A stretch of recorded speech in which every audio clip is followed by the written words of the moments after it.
everyone, welcome back to my channel. Welcome if you're new. It's been a minute since I've been able to do a voiceover and get some of my videos finished because in the middle of my last voiceover that I actually uploaded, my mic stopped working and I'm not actually sure why. It just started to cut out and make this weird noise in the middle of making that other video, but I finally got it to work again and it seems to be going all right so far. And I figured now would be a good time to get some of my videos finished and uploaded. At the time I'm doing this voiceover, the update for the Life and Death expansion pack just came out last night, so I'm super excited about that. It was a pretty massive update.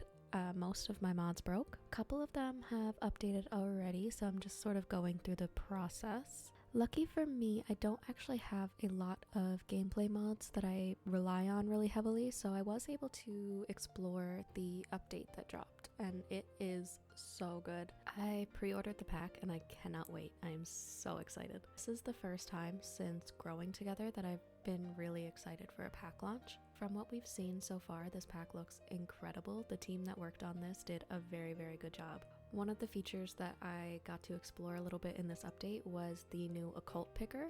I have been wanting that feature for so long, especially in the last couple weeks since I've been working on my save file. I realized that for a save file that's called the Cryptid save file, I have like no occults, and that's because a lot of the sims that I had planned to use were already human. At some point over the last week or so, I realized that I really wanted to change the direction of this save file, so I wanted to go into my library and change some of the occults of my sims. And with that, I wanted to change some of the builds to sort of reflect their own personalities. So there's a lot of changes going into my save file right now, and I am super excited about what the Life and Death expansion pack will bring to my save file. Right now I'm feeling like a burst of inspiration that's super exciting to me. So yeah, longest intro ever. But if you are interested in hearing me yap about my save and the lore that I've written in so far, some of the changes that I've made since my last video went up, then come hang out with me, grab a blanket, a hot drink, and let's get into it. So if you couldn't already tell from the title of this video, this is Johnny Zest's trailer in Oasis Springs. This is built in the neighborhood of Bedrock Street, which is the same neighborhood that I built the trailer park in. If you are unfamiliar with the lore of Johnny Zest in The Sims 4, when you start a new save, Johnny Zest lives in Oasis Springs, and his bio reads that he is a member of the Landgrab family who was disowned after dropping out of school to pursue a career in entertainment. However, if you look into his family tree, it does not actually state that he is a member of the Landgrab family. However, it is the assumption of many Sims players that he is the son of Nancy and Jeffrey Landgrab and older brother of Malcolm. Typically what I do is I'll just fix this with cheats, and then I will give them the family dynamics that I feel reflect them, and we'll move him back out. In my current save file, I'm struggling with if I want him to be a human or an occult, but I do currently have him set in the early levels of the entertainment career as a comedian. He doesn't have any real reputation or fame at the moment. As of right now, he really only does stand-up comedy in the local bar of Oasis Springs.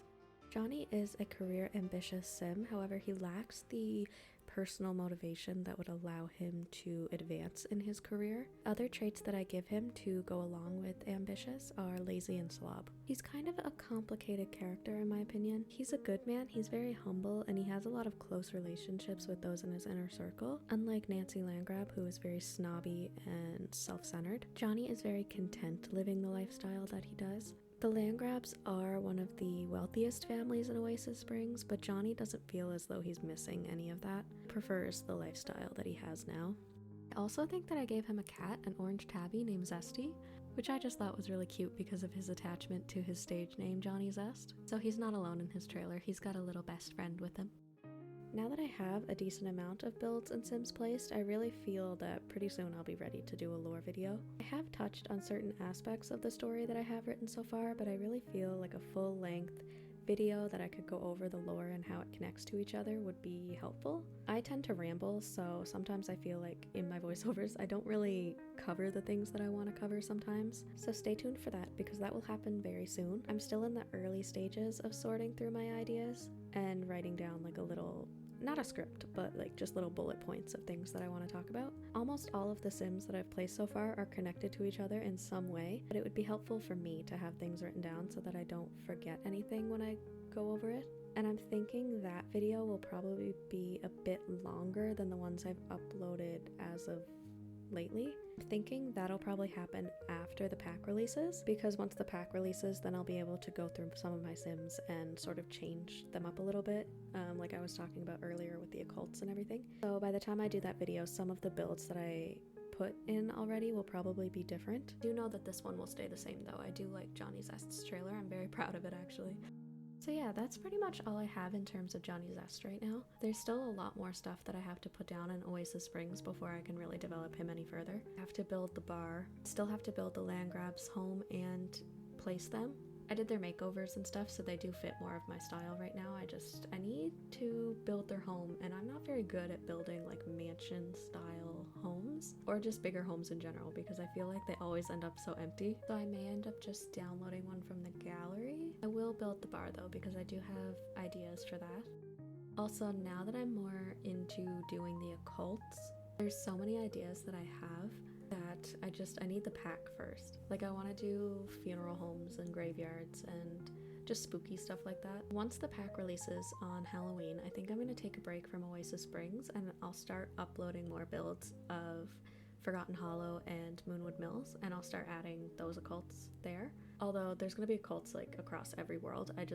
There's certain aesthetics that really only fit in those worlds. I just wish I had this pack in my hands right now. It's definitely like nothing else we've gotten in The Sims ever. I definitely think between Life and Death and Growing Together that those will be my two favorite packs to use. I'm just so excited for what it brings to legacy gameplay. I'm really excited for Rebirth. Like that's something we've never gotten in The Sims to my knowledge. This pack really adds a little bit of everything for legacy players and occult players, and I play with both, so I really just can't express like how much this adds to the game. It looks so amazing. I've also seen on Twitter some people sharing their ideas for new gameplays they're gonna do, new let's plays, new stories, and I'm just so excited to see everyone have fun with this new pack. This is probably the last video I'm gonna get uploaded before the new pack drops, and I'm not gonna make any promises, but I think the first video I release after the pack drops is probably gonna be like the part 1 to the story that I'm gonna do. I don't know if it's gonna be a let's play per se, but it's definitely gonna be story driven. I really like to do cinematics, but that might take a while just because I'm so new to it. So I actually might end up still uploading speed builds just to fill the space so I don't go a huge gap of time without uploading. That's what I'm going to be working on. It's going to come in multiple parts. I'm trying to find some like custom animations, and I have found a few that I like already, but if you are watching this and you know of creators who either make machinimas or make animations, please let me know. Like I would super appreciate it. But I do have a decent start to at least do like an episode 1, or maybe at the very least an introduction to the story that I'm going to be doing. And I know that I'm being kind of vague, but I don't want to share too much because I'm scared if I share then I won't do it. If you're also watching this and you make your own content for The Sims 4, do you have anything planned for the release of the new pack? We're getting to the part of the build that I had the most fun with. I love doing landscaping. I'm not very good at it. I actually put a lot more stuff in his yard than you see here, but the reason you don't see it here is because around this time when I was filming, I realized that I had a bug with I don't know if it was the tool mod. Somebody told me it was also because of the residential rentals, that if you place something down with the tool mod, it ends up in the sky. Ended up cutting it out, like the discovery that I had. But yeah, I don't know, I placed a bunch of stuff around with the tool mod, both on the lot and off the lot, but the next time that I loaded into the game, everything that I had placed ended up in the sky.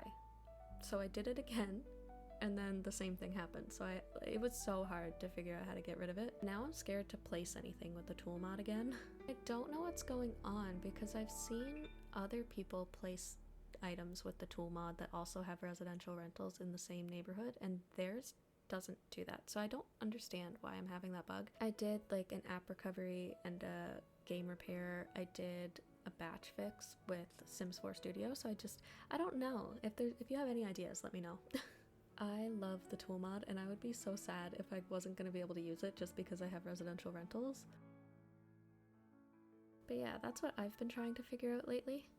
But I do see that I'm running out of time to talk, so I just wanted to say thank you guys for watching, and I will hopefully see you very soon after the next pack release. But if you guys wanted to leave comments about what you are excited about with the new pack, I would love to chat with you guys. I hope you guys have a good day, and I will see you next time.